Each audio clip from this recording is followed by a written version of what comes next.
Zuckerberg, qui avait dit qu'il y aurait plus de censure sur Facebook, mais laissez-moi rigoler, a supprimé massivement des comptes d'extrême droite. Mais le mien aussi, hein, Zuki. Meta a procédé à une purge massive des comptes d'extrême droite et nationalistes sur les plateformes Meta, Facebook en particulier, et Instagram. Ouais, notamment des comptes basés dans l'Union européenne et au Royaume-Uni et aux États-Unis. Ils ont tous été supprimés. Ouais, la liberté d'expression. Alors, vous savez ce que je pense de la grande dynamique qu'il y a eu au début de l'élection de Trump, cette dynamique où il y avait Elon Musk, Trump, machin, qui était à fond pour aller dénoncer le manque de liberté d'expression, la censure sur les réseaux, et puis aller démanteler l'USAID, etc., etc. Vous savez ce que je pense aujourd'hui? Ils ont perdu. Ils ont perdu. Ils ont perdu la partie. Trump a perdu. Il a perdu son essai de cesser le feu entre l'Ukraine et la Russie. Il a perdu certainement son essai d'avoir voulu arrêter aussi le massacre à Gaza. Il a perdu. Il a perdu le soutien d'Elon Musk qui a dit qu'il arrêtait la politique définitivement parce que Elon Musk lui-même a perdu 50% de ses Tesla et de ce que ça lui rapportait. Ils ont perdu. C'est-à-dire que l'État profond continue de faire ce qu'ils veulent. Il a perdu. Pour le moment, Donald Trump a perdu la main. On pensait qu'il l'avait prise, qu'il l'avait récupérée. Non. C'est fini. Pour moi, c'est mort. Pour moi, c'est mort. Je vous le dis clairement, c'est mort. Il y a encore un domaine dans lequel il est encore un petit peu actif, c'est avec Kennedy sur le dossier sanitaire. Et vous allez voir qu'à la prochaine pandémie, ça s'écroulera. Ils ont perdu. Ils ont perdu. Ils ont perdu. C'est l'État profond qui garde le pouvoir. Non, mais c'est ce que je pense. J'ai pas dit que j'avais raison. Donald Trump vient d'ordonner aux ambassades du monde entier d'arrêter les entretiens avec les étudiants et de vérifier d'abord leurs réseaux sociaux pour détecter toute critique d'Israël. Voilà, c'est tout. Ne me parlez plus de Trump, de machin, c'est fini pour moi. C'était mort. C'était un espoir. Cet espoir est mort. Les missiles Taurus ont déjà été transférés à Kiev. Zelensky attend l'ordre de frapper la Russie sans restriction, cette fois de distance. Attention, les Russes ont été très fermes, sachant qu'un missile Taurus vole à 800 km/h. Les Russes n'auront aucun mal à les intercepter. Toutefois, c'est une déclaration de guerre de l'Allemagne directement sur la Russie. Vous allez vous faire éclater la gueule, je vous le dis. Et puis vous connaissez Scott Ritter, qui est un fin connaisseur de la politique américaine. Il espérait que l'élection de Trump serait un grand changement. Eh bien aujourd'hui, il a dit « Tout est un mensonge. Trump est un personnage faible. Ses allures de cow-boy, c'est du cinéma. Dans la réalité, les sionistes le tiennent par le bout du nez. » Alors, Vladimir Poutine aurait levé toutes les restrictions sur les frappes sur le territoire allemand. C'est-à-dire, à partir du moment où les Allemands ont dit aux Ukrainiens qu'il n'y avait plus de restrictions pour taper en profondeur dans la Russie, eh bien, les Russes ont dit très bien, il n'y aura pas de restrictions pour taper sur le territoire allemand. Vous comprenez ce qui va arriver ou pas? Ces pillages, ce détournement de l'aide humanitaire, vous l'avez constaté, vous, sur place? Je l'ai constaté, mais de la part de gangs qui sont protégés et soutenus par l'armée israélienne. J'insiste, par l'armée israélienne, y compris des interventions de drones pour tirer sur la sécurité de convois humanitaires des Nations Unies et favoriser les pillages et les pillards. Qui sont en difficulté. Je rappelle qu'il y a eu 400 humanitaires tués par des bombes et ils n'ont pas été tués par le Hamas, même si vous avez raison de rappeler que le Hamas est responsable du 7 octobre qui équivaut à un crime de guerre, un crime contre l'humanité, et qu'il faut dénoncer cela avec beaucoup de force, de la même manière qu'il y a de nombreux groupes, que ce soit le Hamas ou d'autres non politiques, qui sont à l'origine de certains pillages. C'est une réalité dans un contexte finalement où il y a une pénurie et un manque de tout. Finalement, c'est assez classique. Et pour inverser cette tendance-là, c'est inonder le territoire d'aide plutôt que de créer les conditions d'un siège où on détruit tout, on tue beaucoup de personnes et c'est plus de 100, c'est probablement plus de 100 personnes par jour, monsieur Fayad. Vous savez que les morts qui sont comptabilisées sont des morts qu'on voit à l'hôpital qui ne prennent pas en compte ceux qui meurent sous les décombres et qui sont restés. Et c'est les quartiers entiers, vous le savez, qui ont été détruits. Vous surenchérissez le chiffre du Hamas. Oui, mais je vous laisse vous parler du Hamas. Moi, je suis pas porte-parole du Hamas. Je suis un humanitaire. Vous surenchérissez par rapport à ce que dit le Hamas. Ça ne prend pas en compte. Ça ne prend pas. Qu'est-ce qui est grave, monsieur? De surenchérir le nombre évoqué par le Hamas. Mais moi, je vous parle en tant qu'acteur humanitaire qui a des opérations sur le terrain. Et qui donc surenchérit sur le nombre de morts donnés par le Hamas. Je mets en avant le fait que ces chiffres. Vous réitérez vos propos. Mais vous racontez n'importe quoi. Calmez-vous.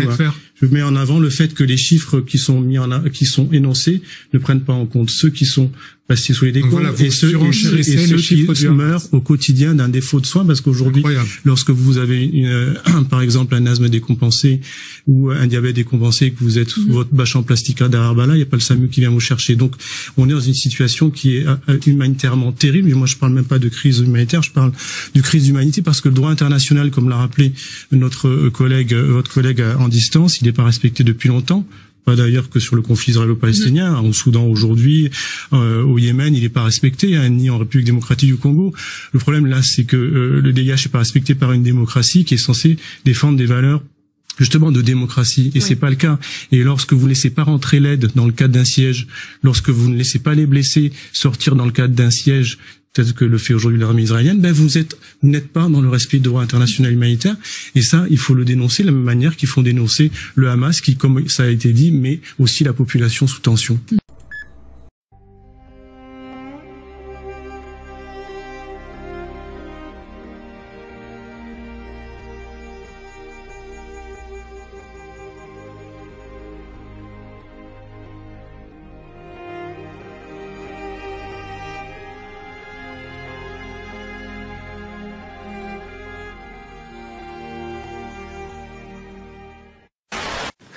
Cette cause est juste, point final. Emmanuel Macron vient d'arriver en Indonésie et il faut vraiment que je vous raconte ce qu'il va y faire parce qu'il y a de quoi s'inquiéter. Les objectifs officiels, c'est créer des chaînes de valeur résilientes, encourager la transition énergétique et renforcer les liens de défense. Je vous traduis, acheter du nickel, de l'huile de palme et vendre des armes en échange. Je commence par vous raconter l'histoire du nickel. En Indonésie, c'est une entreprise française qui exploite la plus grande mine de nickel au monde. Elle s'appelle Eramet. Cette mine, elle est située en plein milieu du territoire d'un peuple autochtone qui s'appelle les Orangana-Maniawa et qui a choisi, pour certains d'entre eux, de vivre de manière isolée. Et ça, c'était sans compter sur Eramet, qui a déjà déforesté 2000 hectares de leur territoire. Sans grande surprise, ils n'ont pas prévu de s'arrêter là. On vient d'apprendre qu'ils veulent tripler leur activité. Qu'on a eu accès à un document confidentiel. Sur cette concession, il y a une biodiversité qui est inestimable. Il y a des forêts qui sont primaires. Il y a une centaine d'espèces, dont 4 qui sont en danger d'extinction, comme le renard volant à lunettes. On a aussi découvert qu'il y avait des espèces qui étaient encore inconnues et qui sont déjà menacées par l'activité d'Eramet.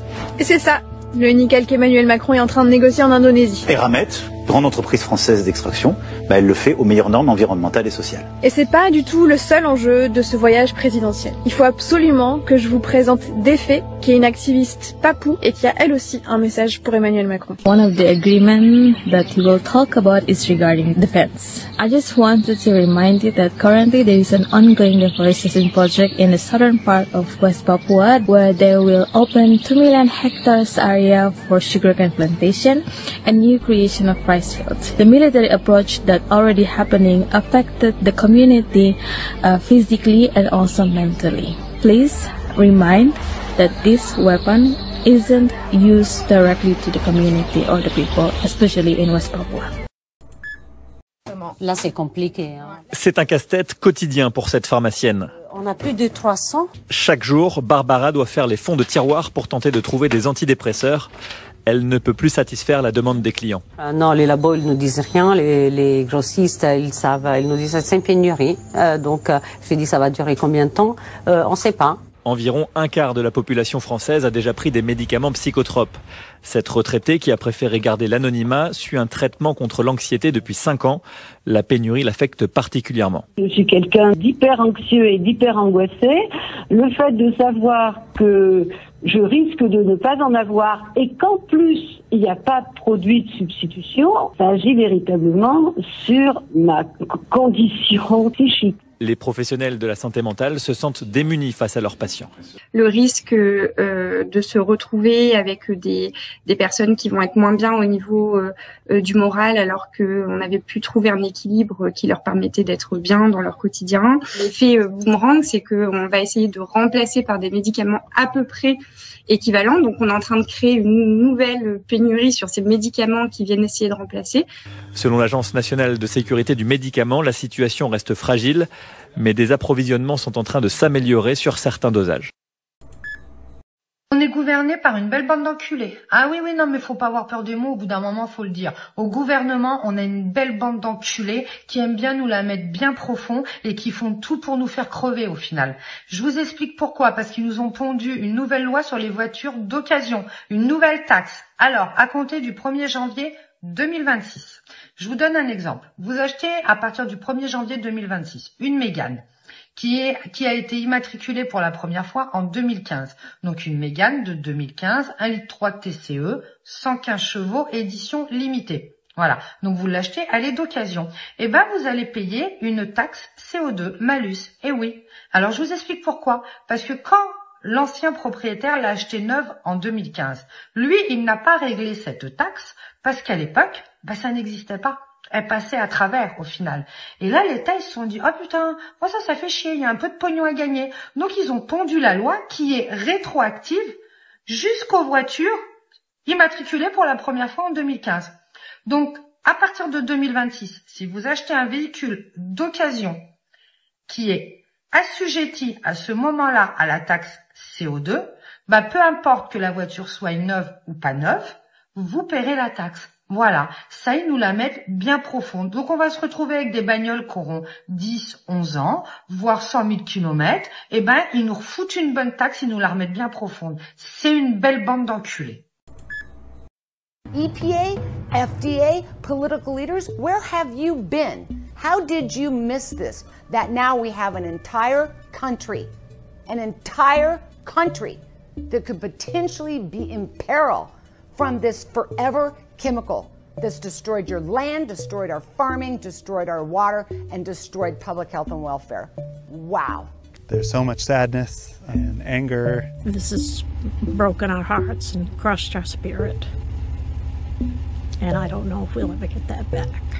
Told their farms are shot through with chemicals linked with liver damage, damage to fertility, thyroid issues, and cancer. All of this land has been poisoned, water contaminated, all of these people touched by this. Called forever chemicals because they are nearly impossible to destroy. Prime soil, crops, milk tainted in the heartland, leaving many farmers on the brink of ruin. Suicide among dairy farmers and farmers in general is incredibly high because a lot of these farms, a third, fourth, and fifth generation, you are going to be the person to lose it. Your great-great-great-grandfather cleared the land, and you are going to be the person to have a bankruptcy auction because you can't hold on to the land. This is the story of how their farmland was destroyed right out from under them. Greed, money. We'll take you to ground zero of where it all began. You never wanted to be an activist. I just wanted to milk our cows and be left to hell alone. And show you how far back the paper trail goes. When they had the choice of do we go public with this or do we sweep it under the rug, they chose the rug. And with these chemicals now impacting 97% of Americans, according to the CDC, what you and your family need to know. I am glad News Nation is looking into this problem. All of us. Tirez donc vos conclusions. Ces conclusions ne sont imposées à personne. Ce sont des conclusions que chacun peut tirer lui-même. Alors posez-vous donc la question. Dans quel état physique ou mental ces ultimatums à la Russie sont-ils lancés? Dans quel état sont faites toutes ces déclarations, y compris par l'Élysée, qui se contredisent constamment? Tantôt, on entend que la Russie doit être vaincue sur le champ de bataille, tantôt que la France doit avoir une place à la table des négociations. C'est soit le champ de bataille, soit la table des négociations. Et personne ne peut comprendre, en tout cas avant, personne ne comprenait. Pourquoi des déclarations aussi étranges, contradictoires, sont faites par la même personne, en l'occurrence Macron, à seulement un jour d'intervalle? Encore une fois, la Russie, comme le dit Macron, doit subir une défaite stratégique et être vaincue sur le champ de bataille. Elle représente une menace existentielle pour la France. Oui, voilà, elle représente une menace existentielle pour la France. Le lendemain, nous avons la même personne qui dit « La Russie doit garantir à la France une place à la table des négociations ». Non mais attendez une minute, ce sont des déclarations qui se contredisent encore. Et puis, quelque temps plus tard, Paris envoie un des diplomates français les plus éminents, avec une expérience exceptionnelle, tant en diplomatie bilatérale que multilatérale. Nicolas de Rivière comme ambassadeur de France en Russie. Il donne une interview et il dit que la France aime la Russie, qu'elle veut développer des relations avec la Russie et que c'est ainsi que la France envisage la poursuite de ses interactions avec la Russie. À nouveau, le lendemain, son propre président, car c'est le président qui envoie l'ambassadeur en France, déclare qu'il faut fournir plus d'armes au régime de Kiev qui serviront à tuer les citoyens russes. Lorsque nous avons publiquement souligné ces contradictions entre ce que dit l'ambassadeur de France à Moscou, qui, je le rappelle, n'est pas un ambassadeur en poste depuis 10 ans. Car par exemple, on pourrait imaginer que voilà, il travaille à Moscou depuis 10 ans, qu'il s'identifie déjà à notre pays et parle d'amitié. Peut-être qu'en lui, c'est le diplomate, voilà, qui a pris le dessus. Mais non, cet homme, Nicolas de Rivière, vient tout juste d'être envoyé à Moscou. Il est arrivé avec une mission politique. Il sait très bien ce que sont les diplomates russes. Il a travaillé avec nos diplomates à l'ONU à plusieurs reprises, mais il vient juste tout d'arriver pour représenter précisément l'Élysée dans notre pays.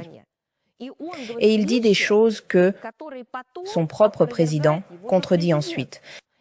Et quand nous avons mis cela en lumière, l'ambassadeur de France à Moscou dit « Oula, non, non, ne faites pas attention à ce qui se dit à l'Élysée, hein. Écoutez-moi, j'ai les pleins pouvoirs pour développer l'amitié avec la Russie. »